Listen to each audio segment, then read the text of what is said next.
O ex-ministro Anderson Torres prestou depoimento nesta segunda-feira na sede da Polícia Federal em Brasília.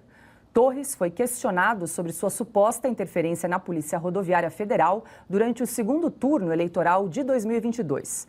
Segundo a investigação, o ato pretendia impedir que os eleitores do então candidato à presidência Lula votassem. Um grupo de senadores de oposição foi 19º Batalhão da Polícia Militar em Brasília para visitar Torres. Jorge Seife, que esteve com o ex-ministro no sábado, gravou um vídeo sobre o encontro.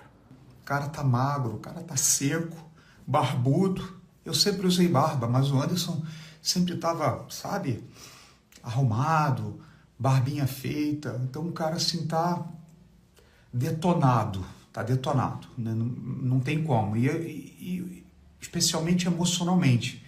Porque imagina que você, até 31 de dezembro, você combate crime, você combate pedofilia, você prende traficante, você apreende droga. O cara era chefe da Polícia Federal, Polícia Rodoviária Federal, era a maior autoridade, ministro da Justiça da República Federativa do Brasil. E 15 dias depois você é jogado numa cela, é jogado numa prisão, como se fosse um bandido. Então, é impossível não se emocionar, é impossível. Ana, nós não temos muitas informações sobre como foi esse depoimento do ex-ministro Anderson Torres, mas em nota, a defesa disse que ele não ficou em silêncio e que respondeu a todas as perguntas. O depoimento encerrou por volta das 17 horas desta segunda-feira. É tão chocante, né, esse caso, porque você pergunta, você fica questionando o que de fato está, né, nesse inquérito, porque é sobre o 8 de janeiro, depois sobre as urnas, sobre a Polícia Federal. É inacreditável o que nós estamos vivendo no Brasil. Eu acho que é além do comunismo. É um estado de exceção absurdo. Enquanto isso, o general G. Dias não está preso. Se fôssemos usar a mesma régua, né, para o que está acontecendo no Brasil, o general G. Dias deveria estar preso, né, já que o Anderson Torres está preso supostamente por ser um dos responsáveis pelo caos do 8 de janeiro. Mas depois, na manutenção das prisões, assinada pelo ministro Alexandre de Moraes, tem urnas eletrônicas, agora tem Polícia Federal. É uma confusão danada e é de cortar o coração ver o depoimento aí do senador Jorge Seife, porque é uma prisão ilegal, inconstitucional, e a gente não sabe onde nós vamos parar sobre esse estado de exceção no Brasil. Silvia Navarro, realmente, como disse a Ana, é um depoimento ali do senador Jorge Seife bastante comovente, impressionante, da situação do ex-ministro Anderson Torres, que está preso há 4 meses em Brasília. Sem dúvida, não há como não se comover, evidentemente. A última informação que a gente tinha, com base na defesa dele, é que ele havia perdido 12 quilos, que, enfim, a depressão tomou conta. O deputado Eduardo Bolsonaro chegou até a sugerir que ele pensou em suicídio. Enfim, uma situação muito complicada. Ele tem familiares que passam por tratamento de saúde grave, sério. As filhas, ele tem 3 filhas em idade escolar, jovens, estavam com dificuldades em lidar com essa situação. Não é para menos. Como bem disse o senador, até o final do ano ele combatia o crime, combatia o narcotráfico, pedofilia, facções criminosas, o Serviço de Inteligência de Fronteiras do Brasil, e de repente ele é colocado numa cela sem saber ao certo a que crime está respondendo. É sobre o 8 de janeiro, quando ele atuava como secretário de Segurança do Distrito Federal, ou é como ministro da Justiça no passado por conta dessa informação em relação ao Nordeste, à Bahia. Então aí trago aqui informações que a repórter Ruth Moraes, nossa correspondente em Brasília, acabou de me enviar, a apuração dela do teor do depoimento, tá? A ideia da viagem à Bahia partiu do delegado-geral da Polícia Federal. No caso, é uma delegada, Marília Alencar, é o nome dela, tá? que convidou o Anderson Torres para visitar a obra da Superintendência da Polícia Federal na Bahia. Esse foi o intuito da viagem. Não houve determinação para atuação conjunta da Polícia Federal e da Polícia Rodoviária Federal. A Marília, portanto, apresentou o boletim de inteligência ao Anderson Torres, que não o compartilhou com a Polícia Rodoviária Federal, nem tampouco com o superintendente da Bahia.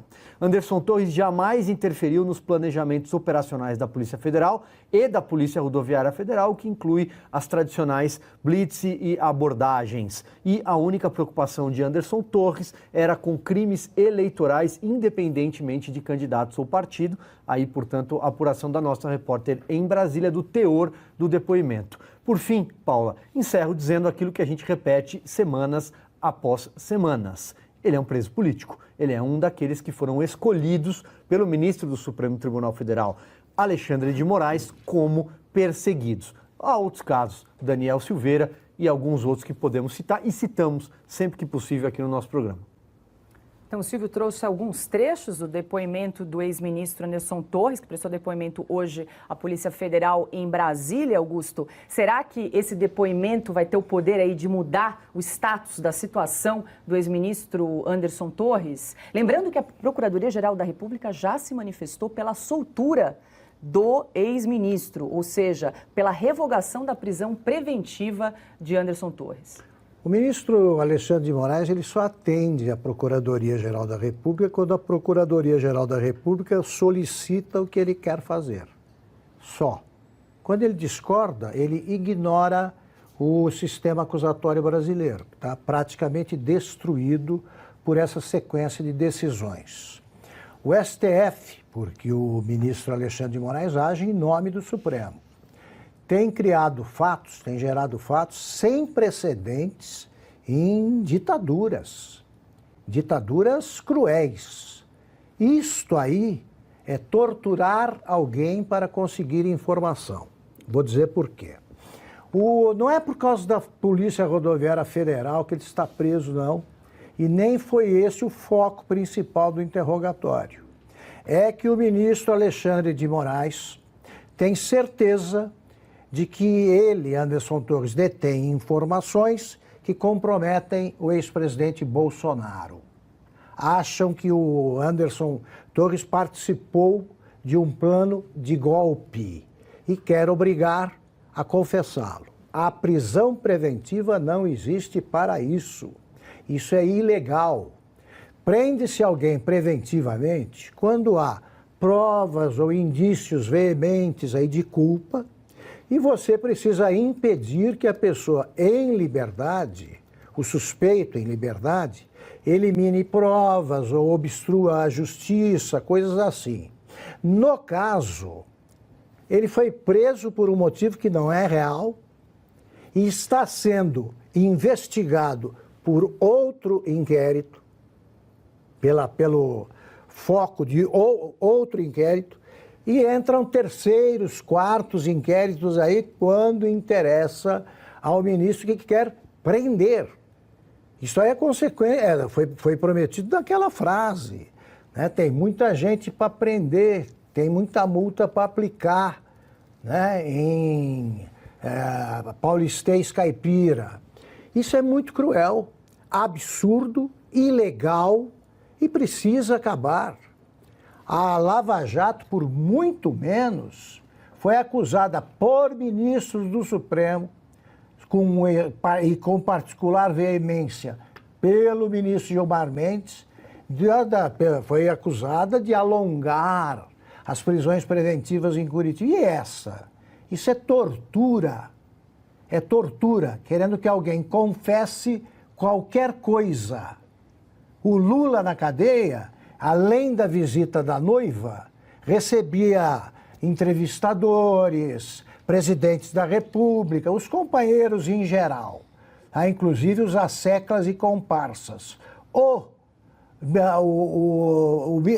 Um ministro que ocupou o cargo que o próprio Alexandre ocupou no governo Temer, é a mesma coisa, ele não pode receber visitas livres dos senadores, tem que ter autorização e é restrita A pauta sofre restrições. Não podem conversar sobre isso e aquilo. É demais. Isso aí eu não vi nos piores tempos do AI-5 e não vejo em ditaduras historicamente cruéis como a cubana.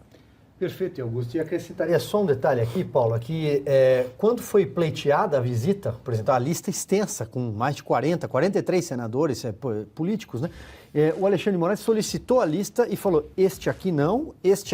Houve veto a determinados nomes. E para finalizar, Paula, queria citar só um artigo publicado pelo jornal O Estado de São Paulo nesse domingo, assinado por 3 advogados, Antônio Cláudio Mariz de Oliveira, que é simpático ao presidente Lula, já defendeu, inclusive, filiados ao Partido dos Trabalhadores, Roberto Soares Garcia, Guilherme Ziliani Carnelós, são todos do Instituto de Defesa do Direito da Defesa. E neste trecho, que eu vou ler aqui bem rapidamente, neste artigo, vou ler um trecho, ele cita, Augusto, justamente o que você falou, que o Alexandre de Moraes tem recorrido a métodos que foram criticados no período da Lava Jato. Por exemplo, as prisões elásticas demais, nesse caso. Olha, aqui um rápido trecho, tá?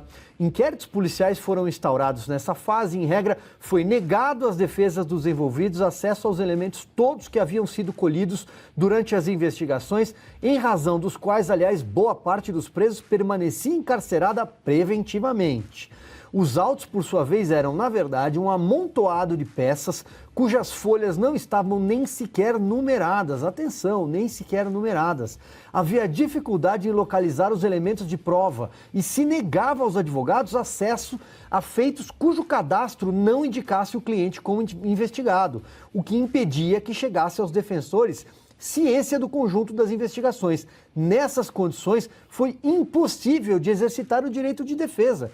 Quem está dizendo isso são 3 advogados de longe, muito mais próximos aos presos. Aos presos agora, do 8 de janeiro. Perfeito. Esses advogados não passam nem perto de poder ser classificados como bolsonaristas ou sequer simpáticos à direita, aos conservadores. Pelo contrário, tem histórico defendendo o outro lado do espectro político. Portanto, eu acho que isso, se já não acende uma luz amarela nessa situação toda que o Brasil vai vivendo, com esses inquéritos, em alguns casos perpétuo, como é o principal deles, eu não sei o que mais pode chamar a atenção dos digníssimos ministros do Supremo, senão advogados que são próximos a eles, em muitos casos.